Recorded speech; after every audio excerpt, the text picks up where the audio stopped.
can be there. And so whether it's a perspective, it's a composition, you know, the color or something unique about it, I like to see the photographer in the image and what they brought to it.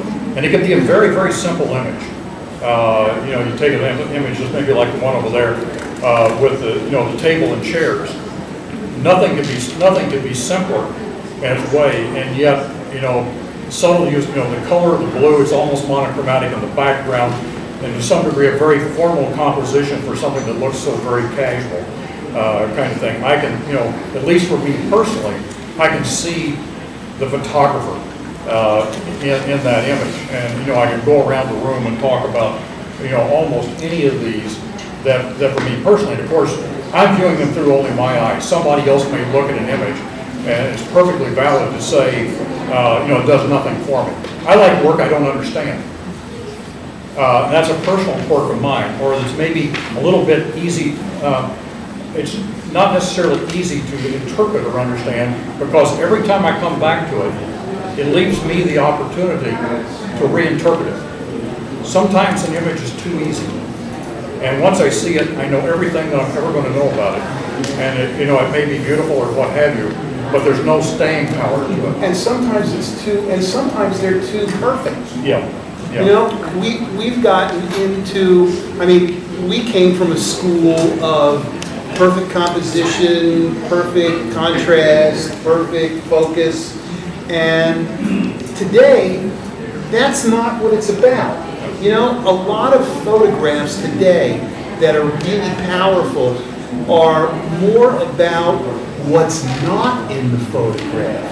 That there, I remember a few years ago, a dealer that I had and that I had gone to see had said something to me about my work, in that, you know, my work was rigid. And in talking about photographs and in talking about concept, he had mentioned to me that really good photographs have a certain awkwardness to them.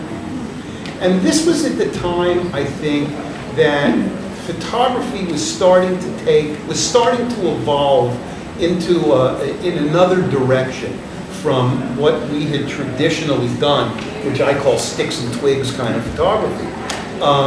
It was evolving into more of, they use the term today, contemporary photography. And when he said this awkwardness, I really didn't know, I didn't really understand it. I took it as something like, gee whiz, you know, that corner wasn't burned down, or, you know, there wasn't enough detail in that tree, or that's the way I took it. But as I think matured over the last several years, I began to see what he meant by a certain awkwardness. It's a certain instantaneous feeling about an image or about a concept that someone has actually taken the photograph. It's like the photograph here, okay, of Michael Borick photographing the train. You know, there's a certain awkwardness to that photograph. There's a certain, it doesn't have necessarily the perfect composition, you know, and it's dark, but there's an awkwardness to it, and you say to yourself, what's really going on in the photograph? What's not there? What should be there? And that's what makes it, I think, really good. It makes you ask yourself a lot of questions about it. This is going back to what I was talking about, the idea of an image can be too easy. And so it leaves you no room for interpretation or bringing your own baggage with it and reinterpreting over time. It's what I like to call sometimes tension in an image. Sometimes an image can be too resolved. And maybe that comes back to it's too easy, I understand everything there is to know. But sometimes you'll run across image, and I'm not sure that you can always go out and shoot for this. I'm more likely, at least in my personal work, to recognize it after the fact than I am to photograph it, you know, a priori, you might say, and recognize that I want to create tension in an image. But it's these portions of it, and it can be either psychological or it can be visual or whatever, that leave things unresolved, so that every time you look at the image, there's something that's just a little offbeat about it. And you keep wanting, you know, it may be a suggestion of something that's not there that you think ought to be there. And maybe every time you look at it, it changes a little bit, kind of thing, or it suggests something else. I think one of the, I've seen Michael's show at the Czech Embassy, and you all ought to go see it because it's a fabulous show. But I think one of the things that I like consistently about Michael's work is that every time you go back to these images, you see something that you didn't quite see before, or you look at them in just a little bit different way. And so, again, I find it hard to just go out and shoot. I recognize it when I see it, but to just go out and say, okay, I'm going to create a bunch of images that all have this tension in it, it's hard to do ahead of time. Michael, do you go out, when you went out and made that photograph, do you go out with a purpose? No, not really. I think I was rewarded a little bit because I was on the West Coast and I couldn't sleep in the morning, and I love sleeping in the morning. And Yeah. I took many pictures that were very unsatisfactory, and then all of a sudden that morning light hit that train, and I felt like, oh, maybe there is a reason to get up in the morning. But I didn't pre-visualize it, anything like that. I more like go with the flow.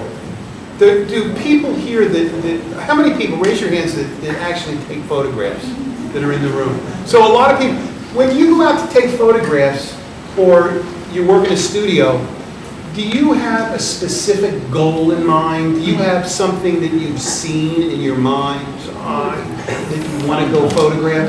Yeah, sometimes. Or does it just happen? The ones that I like best are the ones that I don't, that I didn't go out looking for. Do you find that your best photographs are images that you really have to work for, or do you find that your best photographs are accidents? Both. I think there are accidents, but we need to be ready for those accidents. I think that's a really good point, because there's kind of a push and pull. You can either push yourself out to go looking for them, but you have to be open to them coming to you.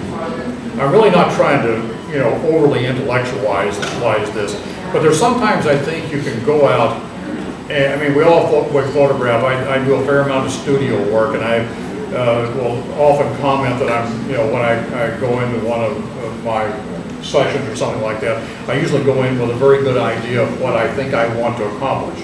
And usually in about the first couple of minutes, that totally goes out the way, and it becomes out the door, and it becomes a kind of a stream of consciousness kind of thing, you know, depending upon, you know, how you're photographing and who you're photographing, and that kind of thing. It takes on kind of a life of its own, kind of thing. But you have to be open to that happening, I believe, because you can become sometimes so disciplined that, you know, by golly, I'm going to go down, you know, step one, step two, I'm going to do photograph one, photograph two, photograph three, photograph four, you know, like that, and you're better off in many cases just opening your mind to the possibilities and letting these things come to you.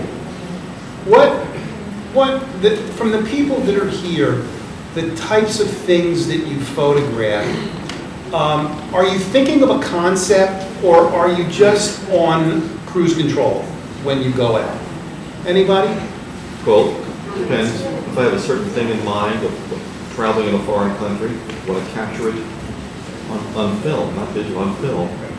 But just walking around Washington area, whatever happens, happens. Let it come to you. Yeah, so I guess if it's fun.